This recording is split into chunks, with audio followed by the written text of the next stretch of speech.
Good evening and welcome to Primetime News on Mitv. I'm Victor Daniels. In the news, the Minister of Marine and Blue Economy, Adegboyega Oyetola, has formally inaugurated the governing body of the Nigerian Shippers Council, describing the move as a critical step towards strengthening governance and accountability in Nigeria's maritime sector. The inauguration held in Abuja marked a significant milestone in the federal government's effort to repositioning the marine and blue economy as a key driver of national economic growth. Speaking at the event, Minister Oyetola said the constitution of the board approved by President Bola Ahmed Tinubu under the Renewed Hope Agenda reflects government's commitment to good governance, institutional effectiveness, and economic transformation through the maritime industry. The minister charged members of the newly inaugurated board to provide a strong strategic direction, a sound policy guidance, and vigilant oversight in line with existing laws and government policies. Responding on behalf of the board, Dr. Shema expressed appreciation to President Bola Tinubu for confidence reposed in them. He assured that the board would carry out its responsibility with dedication, professionalism, and integrity. The Nigerian Shippers Council occupies a critical position as the designated port economy regulator entrusted with promoting efficiency, fairness, and transparency in port pricing, charges, and service delivery. The effective discharge of this mandate is essential to reducing the cost of doing business at our ports, facilitating trade, protecting the interests of shippers, and strengthening Nigeria's competitiveness in regional and global commerce. Clearly, the workings of the Nigerian Shippers Council and the Ministry of Law Economy is targeted towards enhancing the revenue base of this country, using the best practices, obeying the excellent rules, regulations, and laws. And let me give my personal assurance, and on behalf of the board, that everything pertaining to the operation of this ministry and this particular council for the monitoring, movement, and transportation of cargo via waters within Nigeria. The federal government has said it plans to invest more in the economy and rely more on domestic resources and reduce its dependence on borrowing. The Minister of Finance, Wale Edun, said these while speaking at the ongoing 56th World Economic Forum in Davos, Switzerland on Tuesday. The minister's remark come as Nigeria implements the fiscal reforms aimed at strengthening its economy, emphasizing the need to focus on revenue generation. The minister added that while the country could access international bond markets if necessary, the government's priority is to mobilize its own resources. He outlined the government's efforts to raise tax revenue and strengthen fiscal sustainability amid mounting the global economic pressures, while also highlighting strategies aimed at reducing borrowing while expanding revenue generation. The minister also noted that Nigeria remains open to international capital markets if needed, but domestic reforms are central to the government's fiscal policy. The Chief of Army Staff, Lieutenant General Wahid Shaibu, has charged troops of 3 divisions in Nigeria Army to sustain a discipline, professionalism, and commitment as they work to restore and maintain peace across Plateau State. Shaibu delivered the charge during an operational visit to the division's headquarters in Jos, where he held a strategic meeting with senior officers, commissioned renovated accommodation and office facilities, and addressed the soldiers at the parade ground. Describing the military's role in Plateau as critical, the Army Chief noted that the state's unique security challenges required a disciplined and coordinated approach. He assured personnel that measures were being taken to address operational needs and welfare concerns, and highlighted the military as a structured institution built in hierarchy and mentorship. He urged the young soldiers to learn from their superiors and respect the chain of command. Former Lagos State Governor Babatunde Fashola has called for a newly appointed Nigerian ambassadors to be thoroughly briefed on the country's policies and economic priorities before assuming their postings. Fashola made the call on Tuesday in Abuja while delivering his keynote address at the Nigerian Reputation Summit 2026, organized by the Nigerian Institute of Public Relations. Fashola stressed that Nigeria's diplomatic effectiveness depends largely on how well its envoys understand and articulate the nation's position to foreign governments and investors. His appeal comes 1 month after the Senate confirmed 65 ambassadorial nominees, including the former Minister of Aviation, Femi Fani-Kayode, and ex-presidential aide, Reno Mokari, following the adoption of a report by a Senate Committee on Foreign Affairs. Sharing a personal experience from his time in government, the immediate past Minister of Works stressed that Nigerians' diplomatic effectiveness depends largely on how well its envoys understand and articulate the nation's position to foreign governments and investors. The Nigerian Export Promotion Council has stated that Nigeria generated a record of $6.1 billion from non-oil export in 2025, marking the highest earnings ever recorded in the sector. The executive director of the council, Noye Ayeni, disclosed these on Monday in Abuja while presenting the 2025 non-oil export performance and the outlook for 2026. She said the figure represents an 11.5% increase compared to the previous years. Ayeni noted that export volume also grew by 10%, with about 8.02 million metric tons of non-oil products shipped to 120 countries, including the Netherlands, Brazil, and India. She revealed that exports to ECOWAS countries stood at 1.23 million metric tons, valued at $272 million, noting that the slight decline recorded was linked to the exit of some countries from regional bloc. Ayeni listed Nigeria's top non-oil export products to include cocoa and its derivatives, urea, cashew, sesame seeds, gold, copper, ingots, and soybeans. This outstanding performance is not a total story, as a lot of exports still go informally through our various borders. Nigerian Export Promotion Council, in partnership with National Bureau of Statistics and Central Bank of Nigeria, as well as other stakeholders, we are working hard to mainstream informal trade. In volume terms, total non-oil exports stood at 8.02 metric tons, reflecting a 10% increase compared to 7.29 metric tons recorded the previous year. This growth in both value and volume demonstrates improved export activities across multiple value chains and market destinations.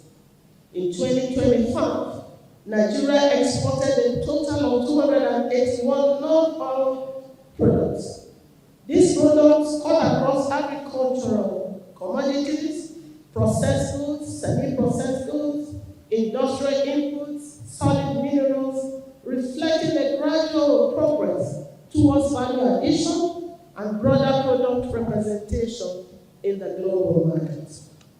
Nigeria's non-oil exports reached markets across 120 countries, with Netherlands contributing 17.53%, Brazil contributing 10.35%, and India 7.63% of non-oil exports recorded in 2025. Journalists and legislative media teams have been urged to continue playing a critical role in shaping a public understanding, trust and civic engagement as the House of Representatives reaffirmed the 10th Assembly's commitment to transparency, engagement and accessibility in communicating its work amid growing digital governance challenges.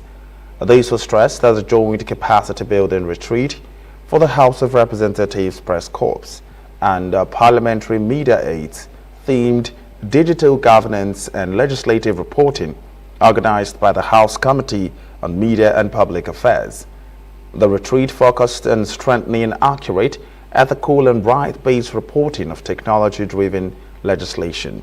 Speaking at the event, the House spokesman and chairman of committee, Akin Rotimi Jr., said the engagement was timely as the National Assembly increasingly grapples with issues bordering on data protection, cybersecurity, artificial intelligence, and digital rights. He emphasized that effective legislative communication is essential to sustaining a public confidence, especially in an era of rapid technological change. You can help shape conversation in a way that people will be more interested in the issues. Unfortunately, we have a trust deficit between the governed and government in Nigeria. But one of the ways we can fix that deficit is for you, the press corps, to help us translate conversations that happen here at the National Assembly, especially the area that we know, digital issues, into things that people want to understand. And we'll talk a bit more about that today. We'll talk about the foundational concepts of digital rights. We'll introduce to you, there's a report that we've been publishing since 2015. One of the things I'm proud of with our work is consistency. Today, journalism and legislative communication no longer operates solely in the realms of headlines and press statements. We now work in a digital ecosystem shaped by data, algorithms, artificial intelligence, cybersecurity, and online rights. How we understand these issues and how we explain them to Nigerians matters deeply. As members of the House of Representatives Press Corps, our duty is not just to report what happens in the House, but to make the work of the Parliament understandable to Nigerians, credible and relevant to citizens. Democracy functions best when citizens are well informed, when institutions communicate responsibly, and when the media ecosystem upholds professionalism and public interest. I urge every participant to engage actively, ask hard questions, contribute thoughtfully, and take full advantage of the expertise assembled here. The quality of legislative reporting in the period ahead will reflect the seriousness with which we approach engagements like this.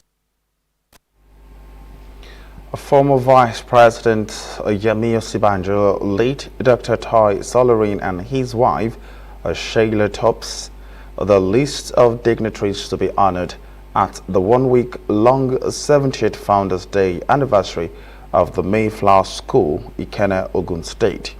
The anniversary activities, which began on January the 16th with Jumad and church services at Ikenne, will last till January the 23rd. Speaking at the briefing, the National President of Mayflower Old Students Association, MOSA, organizers of the anniversary, said the school, founded in May 1956 by late Sholari and his wife, was established out of the desire of the couple to pursue their dreams of creating a liberal educational system and building a school that will be distinct from other schools and be able to do things differently. He said while late Ty Sholari and Sheila will be awarded with the Portsmouth Special Recognition and conferment of MOSA highest award, the Grand Commander of the Order of MOSA, other past 5 MOSA presidents, former students and friends of the association will be awarded with MOSA Merit Award, MMA, and Special Recognition Award. The national president mentioned other activities lined up. One of the children of late Ty Sholari, Corinne Sholari, while speaking on behalf of the Sholari family, described the school as unique with its tradition. Anniversary reception is expected to take place at the newly commissioned Tai Sholari Hall, where the school founders, late Dr. Tai Sholari and Madam Chila Sholari, shall be awarded with posthumous special recognition and conferment of Musa Highest Award, Grand Commander of the Order of Musa, GCON, along with 5 past Musa presidents, Esme Lekun Adeniji, Esme Donatu Tukureke, Esme Abiodun Dada, Esme Yodu Shonibare, and Esme Dr. Rotimi Aklesi. It is time we all come together to celebrate our common educational heritage and the bond that exists between us. Mayflower School is ours and is our pride. Several things that set Mayflower apart. We are a very unique school. I don't think there is a single school in Nigeria which had societies where when students left the school, they've already learned a trade. So Dr. Taisholan was 70 years ahead of his time. Students would leave the school knowing how to do wiring, how to do plumbing, how to raise pigs, how to run a poultry. And if you check the Ministry of Education now, that trend is coming back. So 70 years ago, Dr. Taisholan was on the bleeding edge of educational theory.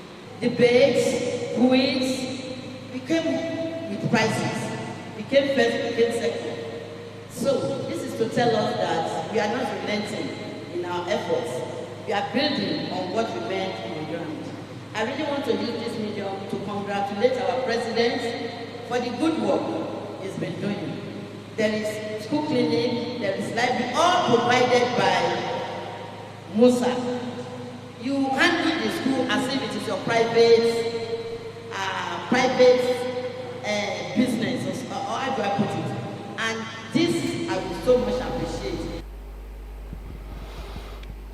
The Lagos State Task Force has intensified its clampdown on illegal commercial motorcycle operations, impounding 134 motorcycles during a coordinated enforcement exercise carried out across key parts of Lagos of the state. The operations, conducted in 2 phases, early in the day were aimed at curbing traffic violations, restoring order on major roads, and addressing security concerns linked to lawful Okada activities. And according to the Director of Public Affairs of Lagos State Task Force, Gbadin Abdurrahim, the second phase followed an earlier morning exercise underscoring the agency's resolve to sustain pressure on defaulters. He said the twin operations covered several strategic locations across the state, including Obalende, Falamo Underbridge, Coastal Road CMS, roundabout on Lagos Island, Second Rainbow, Mile 12 Bridge, Mile 2 Bridge, 5-Star, Ladikwa Bus Stop, and Sele Bus Stop along the Oshodi-Apapa Expressway. He noted that during the exercise, some commercial motorcycle operators were found plying restricted roads, obstructing traffic flow and constituting a nuisance on major highways and adjoining roads. The agency stated that a total of 134 commercial motorcycles were impounded and sanity was restored across all affected areas. The majority leader of the Oyo State House of Assembly, Onaolapo Sanjo Adedoyin, has accused a colleague, Ibrahim Shitu, representing Saki West State constituency, of making defamatory and malicious allegations against him and the leadership of the Assembly. Adedoyin, who represents Ogbomoso South, raised the matter as a personal explanation on the floor of the House during the first resumed plenary sitting on the House on Tuesday. The lawmaker described the allegations as a grave infringement on his legislative privileges and a direct attack on his integrity and the institution of the Oyo State House of Assembly. Adedoyin, who addressed the Speaker and other lawmakers, said the controversy arose from a speech delivered by Shitu during a public program in Saki Town, which was subsequently circulated widely across social media platforms, including Facebook, X, YouTube, and several news blogs. And that's it on the local news. We'll now take a short break. When we'll come back, we'll give you some stories on the foreign scene.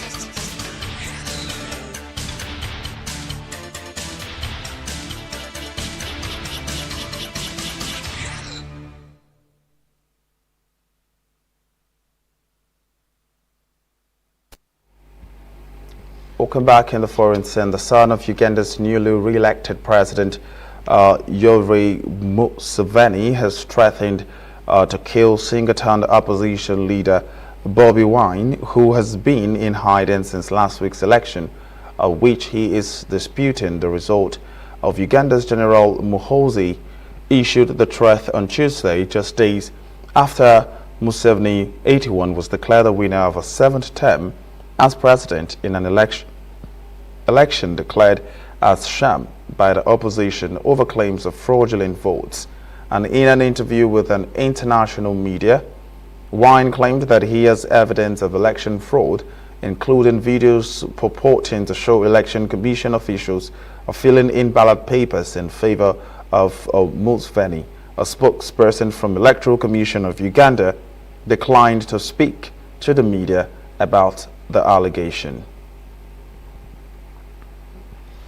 President Donald Trump marks his first year back in the White House by expanding the presidential power and reshaping relations between the United States and the world.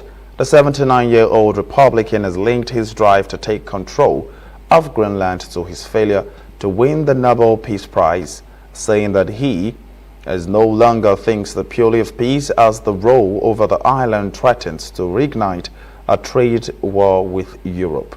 And over the past year, Trump has also taken a more confrontational approach towards the foes and allies alike, and ordered hundreds of military strikes overseas and withdrawn the U.S. from dozens of United Nations bodies and international organizations. During the first year of his second term, he issued more than 200 executive orders and revoked at least 80 issued by his Democratic predecessor, Joe Biden.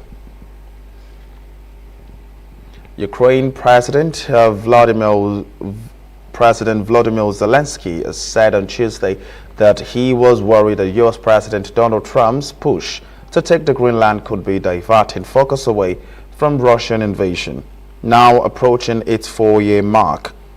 Trump last week threatened European nations with tariffs of up to 25% for opposing his plans to acquire Greenland, drawing anger from Brussels and putting the NATO military alliance under unprecedented strain.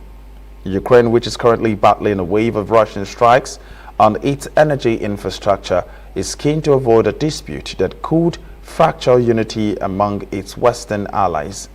He added that the dispute over Greenland, a Danish autonomous territory, and the war in Ukraine should not be treated as interchangeable, stressing that the situation involves a full-scale war with a clear aggressor and identifiable victims.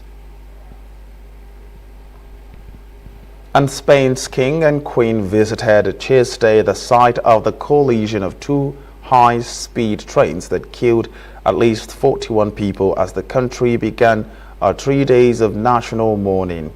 The country's deadliest rail accident in over a decade took place late Sunday when a train operated by a rail company, IO, traveling from Malaga to Madrid, derailed near Adamus in the southern Andalusia region. It crossed onto the other track where it crashed into an ongoing train, which also derailed.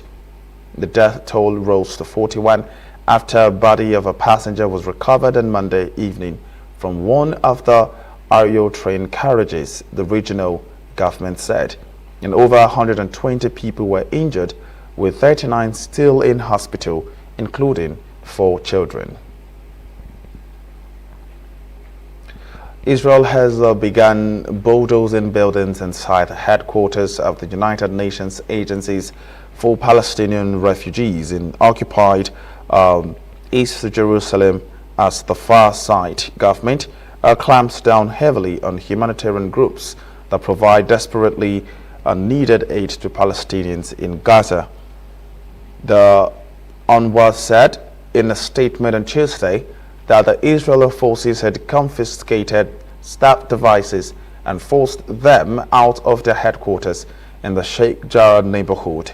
The group said it was an unprecedented attack not only against the UNRWA and its premises, but constitutes a serious violation of international law and the privileges and Immunities of the United Nations.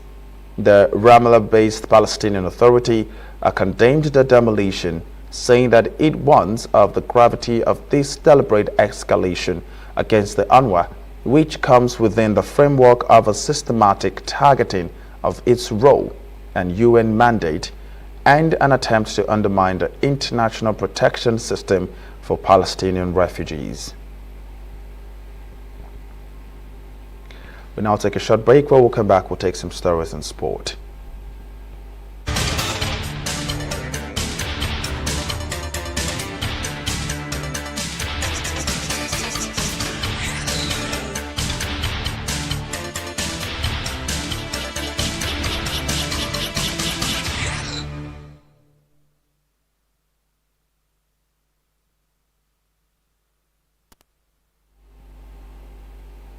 Welcome back. In sport, after winning the African Cup of Nations, Senegal's football players will parade through Dakar on Tuesday, ending their long journey at the country's presidential palace. The Senegal players arrived on a special flight from Morocco shortly before midnight on Monday, where they were greeted by President Bassirou Diomaye Faye, the Prime Minister of Ousmane Sonko, and other members of the government. Senegal won the Africa Cup of Nations in Rabat on Sunday. Pape Gue's extra-time winner, sinking host Morocco 1-0 after a chaotic final that saw the eventual champions storm off the pitch late in the game. The team's grand parade will take them through the streets of Dakar, which have been decked out in banners with national colors, officially beginning at 11 a.m. local time and lasting for several hours. The start of the celebration may be delayed, however, due to the team's late arrival at the airport on Monday, while being scheduled. The route will pass through both working class and upscale neighborhoods before traveling along the capital's iconic Oceanside Highway, the carnage with tens of thousands likely turning out to watch. Former Manchester City and Ivory Coast midfielder Yaya Toure has named the Super Eagles of Nigeria as the most impressive national team at the just concluded African Cup of Nations tournament. Eric Chale's free-scoring side had an impressive unbeaten run in the tournament until their unfortunate semi-final loss to host Morocco 4-2 on penalties, scoring 14 goals and only conceding 4. They bowed out of the tournament with a third-place finish by beating Egypt on penalties. Reacting to the overall tournament's display, Toure, who won the African Footballer of the Year award for whooping 4 consecutive times, had praised for Algeria and host Morocco, who he felt were impressive at the tournament for their gameplay. According to Saudi Arabia assistant coach, Morocco, who were beaten in the final by Senegal in dramatic fashion, were very direct and pragmatic in their play. The former Barcelona star said that he was impressed by Nigerians' performance, noting that the team played attractive attacking football and scored more goals than usual. Arsenal youngster Ethan Nwaneri is close to completing a loan move to Olympique Marseille for the rest of 2025-26 season, with the agreement understood to be nearing completion.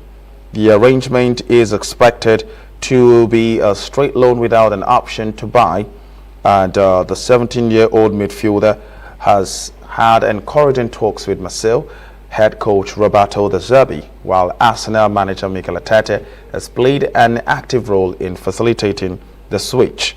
Both clubs will believe Marseille offers the right seating for Nwaneri to gain the valuable first-team experience at a high level, and Arsenal view the loan as the best solution for the young talent's development, prioritizing a regular playing time in a competitive league over keeping him on the bench in the Premier League.